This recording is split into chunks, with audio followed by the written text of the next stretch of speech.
गांव के कोने में एक पुराना स्कूल प्लेग्राउंड था। शाम होते ही सब बच्चे घर चले जाते, पर एक झूला हमेशा हिलता रहता। लोग कहते हवा होगी, पर सच कुछ और ही था। वो बच्चा रोज खेलता था, उसकी मौत के बाद भी। गांव का नाम सितारपुर था, एक ऐसा गांव जहां शाम ढलते ही हवा भी धीमी पड़ जाती थी और लोग बिना वजह अपने दरवाजे बंद कर लेते थे, जैसे अंधेरा कोई मेहमान नहीं बल्कि कोई चीज़ हो जो घुस आती हो। गांव के आखिरी कोने में एक पुराना प्लेग्राउंड था जहां मिट्टी हमेशा ठंडी रहती थी। एक टूटा हुआ स्लाइड, जंग लगा जंगल जिम और बीच में एक झूला जो अक्सर बिना हवा के भी हिलता रहता था। लोग कहते थे पुराना लोहा है इसीलिए आवाज़ करता होगा, पर सच ये था कि उस झूले पर सिर्फ हवा नहीं बैठती थी। रोज़ शाम वही एक ही बच्चा आता था जिसका नाम रोहित था। सिर्फ 8 साल का पतला सा शरीर, हमेशा धूल लगे घुटने और हाथ में एक पुरानी क्रिकेट बॉल। ना उसके साथ कोई दोस्त होता, ना कोई बड़ा, पर वो कभी अकेला नहीं दिखता क्योंकि वो हमेशा बात करता रहता था, कभी बॉल से, कभी झूले से, और अक्सर किसी ऐसी जगह देखकर मुस्कुराता जहाँ कोई नज़र नहीं आता। गांव वालों को लगता था बच्चा इमेजिनेशन में रहता है, पर कुछ बुजुर्गों ने कहा था कि बच्चे उन चीज़ों को देख लेते हैं जिन पर हम आंख बंद कर लेते हैं। फिर एक दिन रोहित स्कूल से घर लौटते वक्त गायब हो गया। शाम हुई तो माँ ने सोचा खेल रहा होगा। रात हुई तो उसकी आवाज़ का इंतज़ार करती रही और सुबह नदी के किनारे उसकी चप्पल मिली। 2 दिन बाद जब लाश निकाली गई तो उसकी आंखें खुली हुई थीं, जैसे वो अब भी किसी को देख रहा हो। रिपोर्ट में लिखा था टाइम ऑफ डेथ 7:42 PM, लेकिन गांव का हर आदमी जानता था कि उस वक्त रोहित प्लेग्राउंड के पास देखा गया था। उसके बाद प्लेग्राउंड बंद कर दिया गया, झूला बांध दिया गया और बच्चों को सख्त मना कर दिया गया। पर तीसरी रात वहाँ के चौकीदार रमेश ने देखा कि झूला फिर भी हिल रहा था, जबकि हवा बिल्कुल नहीं थी और मिट्टी पर छोटे गीले पैरों के निशान थे जो कहीं जाकर खत्म हो जाते थे, जैसे बच्चा चलकर अचानक हवा में घुल गया हो। उस रात के बाद आवाज़ें आने लगी, कभी हंसी, कभी बॉल के टपकने की आवाज़ और कभी एक मासूम सी पुकार, भैया मेरी बॉल दे दो। पुलिस ने CCTV लगवाया और रिकॉर्डिंग में 7:43 PM पर एक छोटा सा शैडो दिखाई दिया जो झूले को छूकर कैमरे के बिल्कुल पास आ गया और उस वक्त स्क्रीन पर टाइम स्टैम्प चमक उठा क्योंकि रोहित 7:42 PM पर मर चुका था।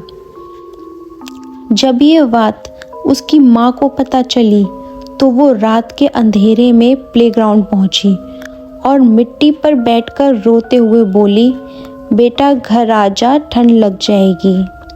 तब पहली बार झूला रुक गया और हवा इतनी ठंडी हो गई जैसे सांस जम रही हो, और एक आवाज़ आई जो बच्चे की भी थी और नहीं भी, मम्मी मुझे लगा था मैं सिर्फ खो गया हूँ, पर कोई मुझे लेने ही नहीं आया। उस रात के बाद रोहित की माँ रोज़ प्लेग्राउंड आने लगी और हर दिन उसकी वॉल वहीं मिलती रही, कभी स्लाइड के नीचे, कभी झूले के पास, और एक दिन मिट्टी पर उंगलियों से लिखा मिला, मैं अभी भी यही हूँ। धीरे धीरे गांव के लोग गायब होने लगे। जो भी शाम 7 बजे के बाद उस प्लेग्राउंड के पास से गुजरता, वो कहता था किसी ने उसका हाथ पकड़कर पूछा, तुम मेरे साथ खेलोगे ना? और जो हाँ कह देता वो अगले दिन या तो बीमार मिलता या फिर कभी मिलता ही नहीं। आखिरी दिन चौकीदार ने देखा कि प्लेग्राउंड में सिर्फ एक नहीं बल्कि कई छोटे छोटे साए चल रहे हैं और एक साथ खेल रहे हैं, और बीच में रोहित खड़ा हुआ है जिसे अब समझ आ चुका था कि वो मर चुका है, पर अब वो अकेला नहीं रहना चाहता था। आज भी सितारपुर के लोग कहते हैं कि अगर रात के वक्त बिना हवा के झूला हिलने लगे तो समझ लेना रोहित किसी नए दोस्त का इंतजार कर रहा है।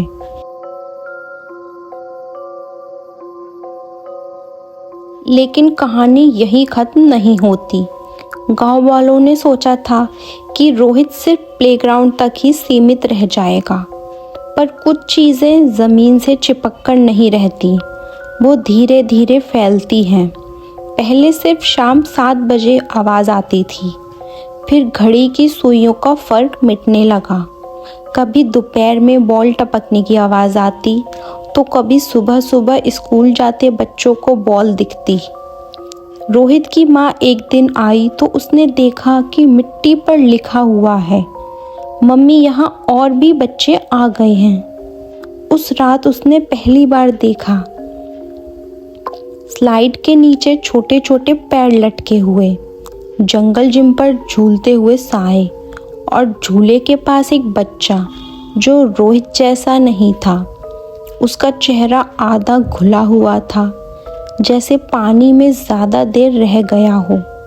उसकी माँ समझ गई ये सिर्फ उसका बेटा नहीं था। वो प्लेग्राउंड अब बच्चों के खेलने की जगह नहीं रहा था, क्योंकि अब वहाँ पर रूहें आकर खेलती थीं। एक सुबह अचानक मास्टर जी को सब खोजने लगे, लेकिन वो कहीं मिले ही नहीं। उनका स्कूल बैग प्लेग्राउंड के गेट पर पड़ा था। ब्लैक बोर्ड पे चौक से लिखा मिला। सर ने हाँ कह दी। तब पंडित बुलाया गया, तांत्रिक आया, नदी के पानी से पूजा हुई, मंत्र पढ़े गए। जैसे ही आरती शुरू हुई, झूला जोर से चलने लगा। मिट्टी से आवाज़ आई, पहले हंसना, फिर रोना, फिर सब आवाज़ें एक साथ। रोहित की आवाज़ सबसे ऊपर थी, घबराई हुई, बस खेलना था, बस थोड़ी देर। तांत्रिक चिल्लाया कि माँ को पीछे हटाओ, पर तब तक देर हो चुकी थी। रोहित ने पहली बार अपनी माँ का हाथ पकड़ा, लेकिन वो हाथ ठंडा नहीं था, वो भारी था, जैसे उस हाथ के साथ और भी हाथ जुड़े हुए हों। माँ चीखी और बेहोश हो गई। जब होश आया, प्लेग्राउंड खाली था, झूला रुका हुआ, ज़मीन बिल्कुल सूखी। गांव वालों ने सुकून की सांस ली, पर सिर्फ कुछ हफ्तों के लिए। आज भी जब कोई नया घर बसने आता है सितारपुर में, पुराने लोग एक ही बात कहते हैं, शाम के बाद बच्चों को बाहर मत भेजना, क्योंकि कभी कभी रात को जब सब बिल्कुल चुप होता है, किसी के कान के पास एक मासूम सी आवाज़ आती है, तुम हाँ बोलोगी ना? और जो जवाब देने से पहले पीछे मुड़ जाए, वो अगले दिन जिंदा नहीं मिलता। ये थी आज की कहानी।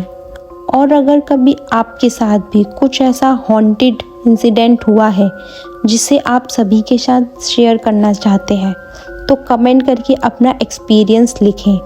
हो सकता है मेरी नेक्स्ट वीडियो में आपकी स्टोरी आए। मिलते हैं अगली वीडियो में।